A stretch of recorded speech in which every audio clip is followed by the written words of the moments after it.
السلام عليكم ورحمة الله وبركاته. اللهم صل وسلم وبارك على سيدنا محمد وعلى آله وصحبه وسلم. حبايب قلبي ومتابعيني الكرام، ما تنسوش دعمي باللايك والشير والاشتراك في القناة عشان أكبر بيكم إن شاء الله.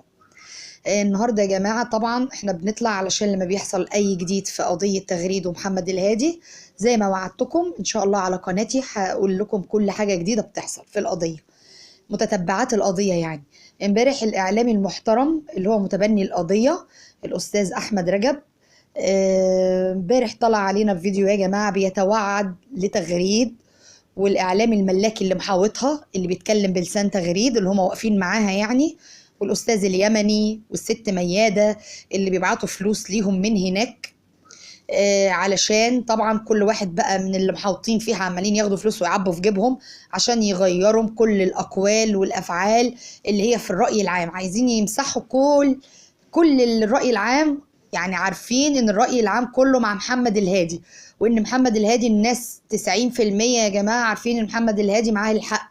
ده بفعل ايه؟ ربنا سبحانه وتعالى ثم القضاء بتاعنا، ان هو طبعا أدان تغريد وأدان عبد المنعم.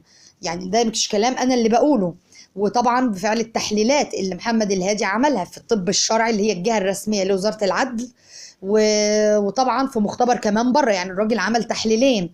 فطبعا الاستاذ احمد رجب امبارح طلع امبارح بيقول لتغريد ايه بقى، بيتوعد لها طبعا، بيقول لها ايه بقى، حللي يا تغريد انت معاكي الاعلام الملاكي، قصده يعني اللي مش الاعلام بقى اللي هو خارجين صحافه واعلام، لا لا لا، اعلام ملاكي، يعني كل واحد كده يطلع علينا يعمل له قناه ويقول ده انا اعلامي. الله اعلم بقى هو معاه شهاده ايه، هل اعلام، هل مش عارفين بالظبط. اليومين دول اعلاميين كتروا قوي، الاعلاميين الملاكي يعني. فهو من وجهة نظر الأستاذ أحمد رجب بيقول لها إن أنت معاكي الإعلام الملاكي، اطلعي بقى هيبقى معاكي الإعلام لحظة بلحظة كده، وهتروحي بالأداة التصوير بتاعة الأعلام ديت، هتصوري المختبر وهتصوري الوقت اللي أنت رحتي حللتي فيه. وطبعا هو بيقول لها أشك مليون في المية إن أنت هتحللي. ده كلامه، بيقول لها لو أنت هتحللي بجد لازم يكون معاكي الإعلام الملاكي وتصوري لنا لحظة بلحظة، وتاخد كمان جهة بقى من طرف محامي مثلا محمد الهادي، وتاخد محامي تبعها، يبقى جهة من الطرف ده ومن الطرف ده علشان يشهدوا يا جماعة على صحة التحليل. زي ما هم قالوا ان محمد الهادي تحاليله كلها كان راشي بقى وعمل رشاوي ومش عارف ايه. طيب اثبتي انت بقى ان انت تحاليلك سليمه، خدي بقى الناس وخدي الاعلام وصوري وروحي اعملي في معمل التحليل وقت بوقت كده وطلعي لنا النتائج وصوري وطلعي ان الحق معاكي، الله اعلم طبعا. وطبعا استاذ احمد رجب توعد لواحد اسمه اليمني ده هو اللي متبني قضيه تغريد وببعت لها الفلوس ومتكفل بكل حاجه. انا مش عارفه بصراحه يعني ايه حكايه الفلوس اللي هو عمال يبعتها دي. وواحده برضو اسمها مياده برضو بيستحلف لها برضو. المهم ان هو بيقول لهم ان انتوا بيبعتوا لكم فلوس من بره، اللي هو اليمني ومياده دي. وبيقول لها ما شاء الله على الاعلام الملاكي، يعني اللي هو حواليكي، يعني اللي هو طبعا بيعمل لك ان هو حاوي في الكلام معاكي، والنفاق والرياء والتصوير، ان انتوا متلونين شبه بعض، انتوا فعلا واللي حواليك المتحوطين معاكي انتوا شبه بعض في الكلام والنفاق والرياء.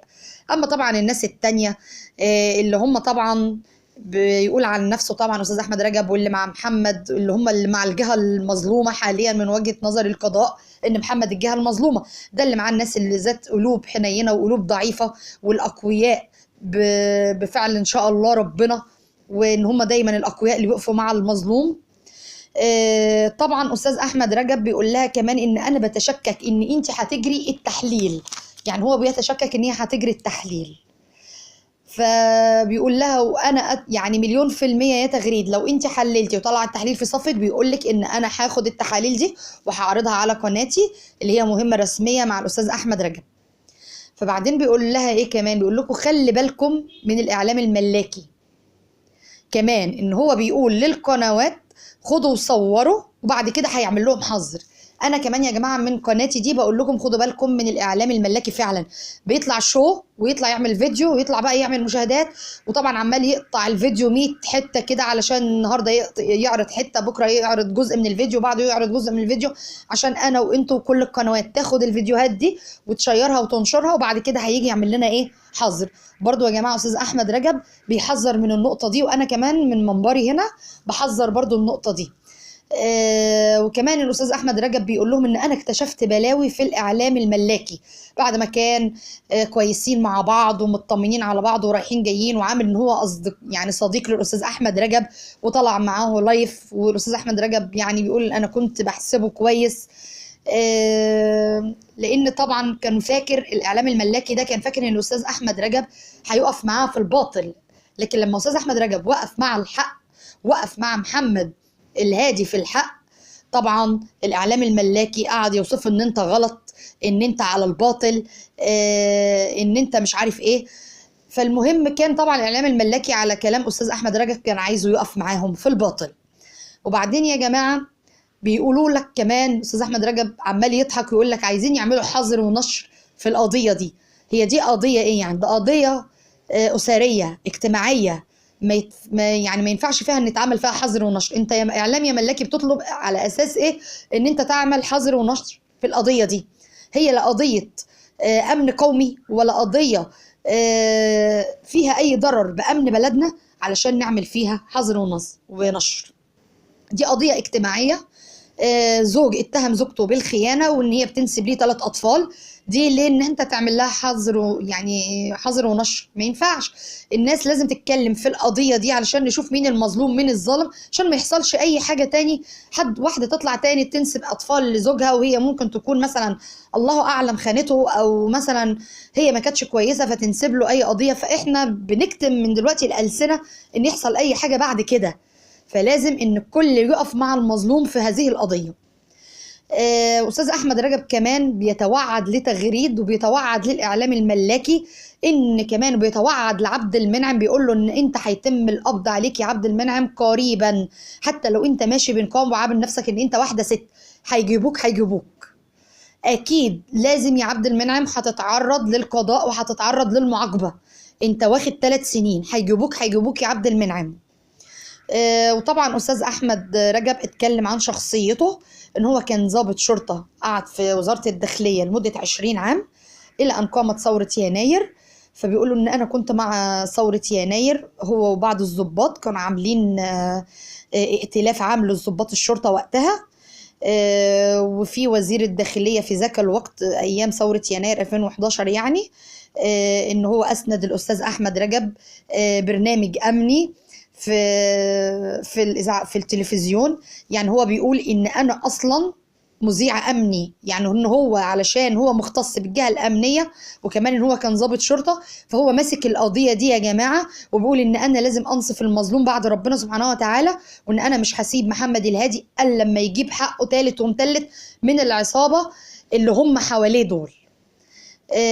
وبيقول كمان ان اي حد يشكك في الطب الشرعي التابع لوزاره العدل، زي ما الاعلام الملاكي شكك والاستاذه تغريد انها شككت في تحاليل اللي محمد عملها، اللي هو عملها في الطب الشرعي، وقالوا ده هو رشا الطب الشرعي، طبعا قالت ان هو رشا الجهات الرسميه، طبعا الكلام ده غلط.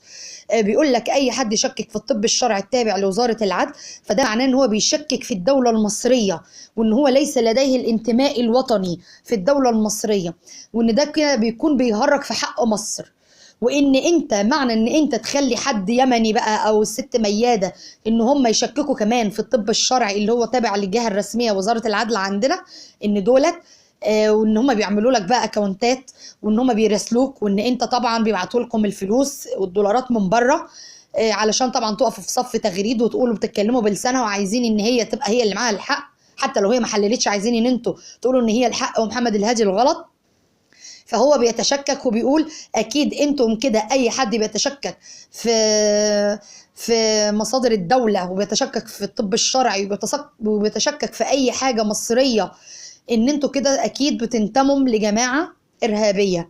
ده كلام الاستاذ احمد رجب على لسان الاستاذ احمد رجب، ولم يسمح لاي متخلف ذهنيا او اي عميل ان هو يتكلم عن مؤسسات الدوله المصريه، وازاي انت يا اعلام يا ملاكي ان انت يكون من ضمن اصدقائك او من ضمن الناس اللي عماله تبعت لك اكونتات، والناس اللي عماله تبعت لك وتراسلك على الواتس وده وده وده، ان انت ازاي يكون عندك الجرأة ان الناس دي تتكلم على بلدك، وان تتكلم على الطب الشرعي اللي في بلدك، وتتكلم على وزارتنا، وتتكلم على امننا المصري، وتتكلم على مؤسسات الدولة بالكلام ده.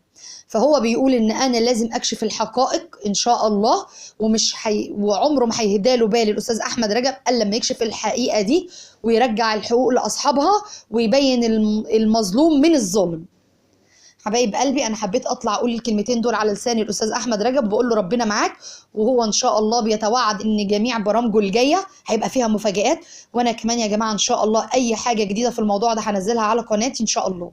ما تنسوش دعمي باللايك بالله عليكم، والشير والاشتراك في القناه عشان يوصلكم مني كل جديد باذن الله. السلام عليكم.